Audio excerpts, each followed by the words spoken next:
Datuk Seri Najib Razak hari ini mengemukakan permohonan supaya Ketua Hakim Negara Tun Tengku Maimun Tuan Mat menarik diri daripada mendengar rayuan akhirnya berkaitan kes penyelewengan dana SRC International Sendirian Berhad.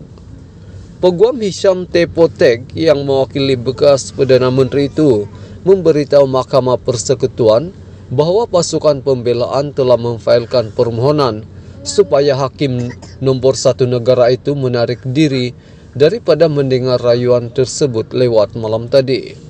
Beliau berkata salinan permohonan telah diserahkan kepada pihak pendakwaan. Timbalan Pendakwa Raya Ad Hoc Datuk V. Sithambaram kemudian bangun dan berkata pihak pendakwaan belum menerima salinan permohonan yang sudah dimeterai. Oleh itu, sehingga ia diserahkan, prosiding permohonan menarik diri itu tidak boleh dijalankan. Tengku Maimun menyoal Hisham sama ada pihak pembelaan ingin berhujah berhubung rayuan utama. Hisham menjawab tidak. Bagaimanapun, Hisham berkata beliau ingin membalas hujah Sithambaram mengenai isu sama ada mahkamah boleh membuat keputusan tanpa mendengar hujahan pembelaan.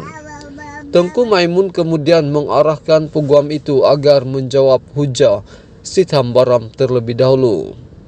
Namun Hisham menggesa permohonan agar Ketua Hakim Negara itu menarik diri daripada mendengar rayuan tersebut didengar terlebih dahulu. Kamu sepatutnya berhujah mengenai 6 autoriti yang digunakan oleh pihak pendakwaan bahawa mahkamah boleh membuat keputusan tanpa mendengar hujahan pihak pembelaan, kata Tengku Maimun. Pada peringkat ini, Hakim Besar Sabah dan Sarawak Tan Sri Abang Iskandar Abang Hashim mencela dan berkata panel itu mahu mendengar hujahan balas pihak pembelaan terlebih dahulu. Kita di sini bukan untuk membuang masa, kata Tengku Maimun yang kemudian meminta kaki tangan mahkamah mendapatkan dokumen berkaitan berhubung permohonan agar beliau menarik diri. Berdasarkan notis usul itu, permohonan tersebut bukan dibuat untuk mengaibkan mahkamah, terutama Ketua Hakim Negara dan prosiding yang sedang berjalan. Sebaliknya, demi kepentingan melindungi kebebasan badan kehakiman. Menerusi usul itu, Najib memohon agar Tengku Maimun menarik diri daripada mendengar atau memutuskan rayuan terakhir beliau dan satu panel baru mendengar rayuannya. Afidavit sokongan Najib mendakwa terdapat hantaran di Facebook yang dimuat naik oleh seorang individu bernama Zamani Ibrahim pada 11 Mei 2018. Hantaran itu antara lain menyebut tentang Najib yang telah ditumbangkan pada PRU 14. Saya sesungguhnya percaya bahawa individu bernama Zamani Ibrahim adalah suami kepada Ketua Hakim Negara yang mengetuai panel hakim yang mendengar rayuan terakhir saya dalam kes SRC di Mahkamah Persekutuan, menurutnya dalam afidavit itu.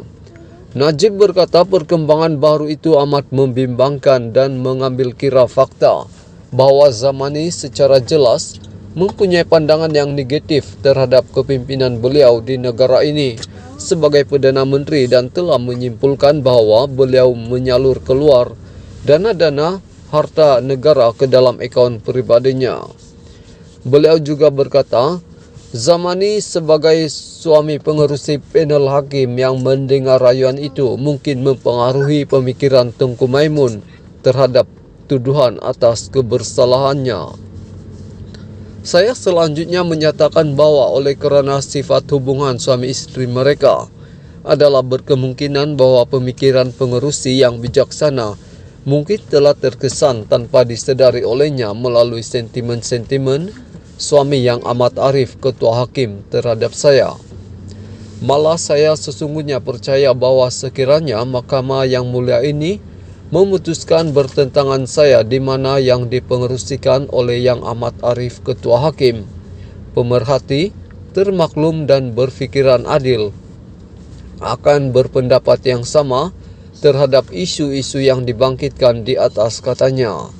Bagi meletakkan perkara itu dalam perspektif, Najib berkata, ketika perbicaraan kesnya bermula, Hakim pertama yang mendengar kes tersebut, yaitu Datuk Muhammad Sofian Abdul Razak, telah dikatakan mempunyai seorang abang yang juga ahli UMNO serta ahli Majlis Mesyuarat Kerajaan Negeri Pahang telah diminta menarik diri atas sebab orang awam mungkin berpandangan bahawa keadilan tidak dilihat berlaku. Juga baru-baru ini dalam permohonan saya untuk melantik Jonathan Laidlaw QC, Hakim Datuk Wan Ahmad Farid Wan Saleh turut membuat deklarasi bahawa abang beliau merupakan ahli politik aktif UMNO dan telah menarik diri daripada mendengar perkara tersebut, walaupun pihak-pihak tidak mengemukakan sebarang bantahan.